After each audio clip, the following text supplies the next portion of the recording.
Hi guys!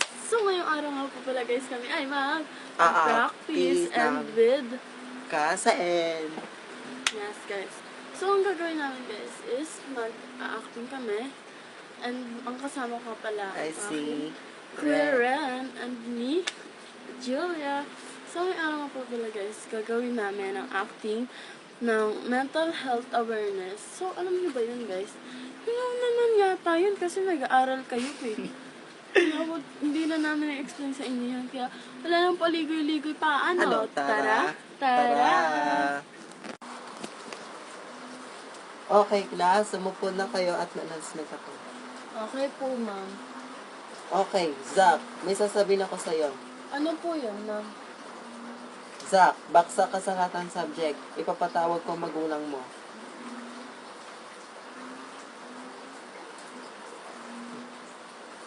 Ha? Ano po, ma'am? Hindi po ako pwedeng bumaksak. Magagalit po ang magulang ko. Wala na tayo magagawa. Baksak ka na. Season 2. Hoy!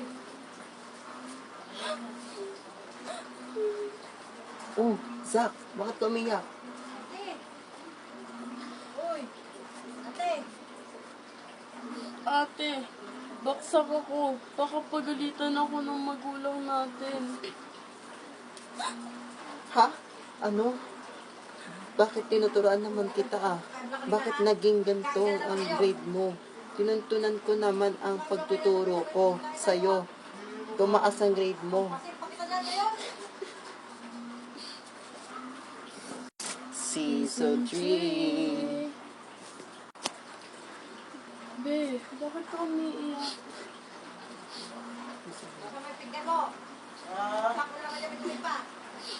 Be, may mali ba sa akin? Tinuntunan ko naman lahat makakaya ko sa kapatid ko para sa matuto. Pero bakit ganun? Pagod na ako. Huwag kang panghinaan ng loob. Matalino ka at mabait. Kaya huwag mong isipin na pagod ka na. Lakasan mo ang loob mo. Kaya mo yan, be. Salamat, Be. Kapag nalaman ng mama at papa namin, bumaksak si Zach sa mga subject na magagalit. Kaya si Mark, pero si mama, pinanggunan ka pagtatanggol niya para si Zach. Hayaan mo na lang sila, be. Tatagan mo na lang ang loob mo. Maraming salamat, Be, sa sinabi. Season 4. Nang makauwi na ang magkapatid na sina Zach at si Lynn, hindi na sila nagkikibuan. Oh, mga anak, nakauwi na pala kayo.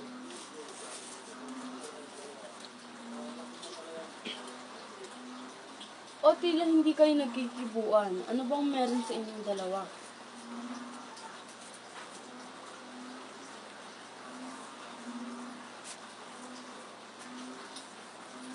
Mapa, baksak po ako sa lahat ng subject.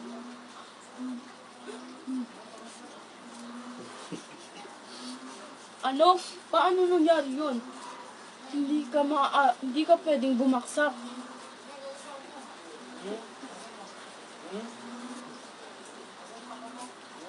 Sasapakin na sana ng papa nila si Mark, ngunit pinigilan ito ng mama nila.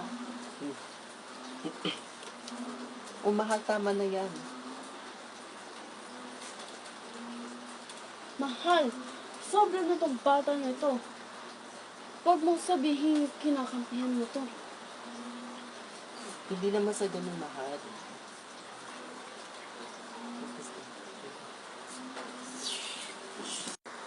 Tinitigan ng masama ni Elsie mama si Celine habang palapit kay Celine. Season 5. Hoy, Celine. Bakit di mo tinutulungan ang kapatid mo? Ma, Ano ba? Bakit ba ako nilang mali sa inyo? Di mo ba alam na pagod na ako? Stress pa sa paaralan, dito sa bahay. Di nyo nga lang ako pinagmalaki. Lagi na lang ako, ma. Anak mo ba talaga ako? Bakit ganito kayo sa akin? Huwag mo ako sinasagot dyan. Di kita pinalaki ng ganyan.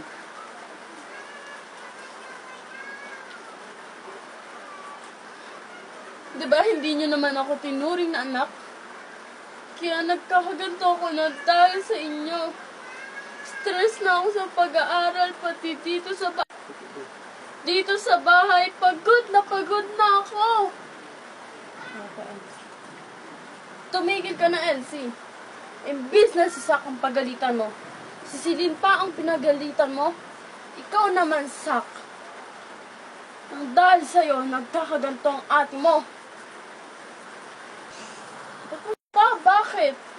Tingin mo ba? Ginusto kong bumaksak? Di ba hindi? Bakit si ate lang ba ang stress? Pagod! Ako din pa! Sana naman, naiintindihan mo. Ako pa, hindi pa lagi na lang si ate.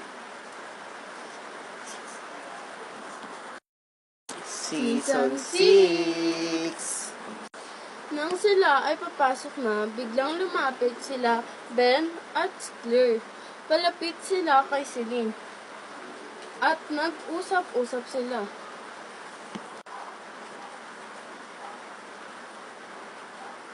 Oh, nangyari sa'yo, Celine. Parang wala kang gana ah.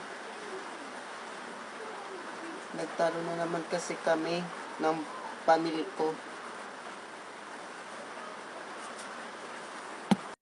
Dito na magtatapos ang aming practice with acting. Bye! Bye!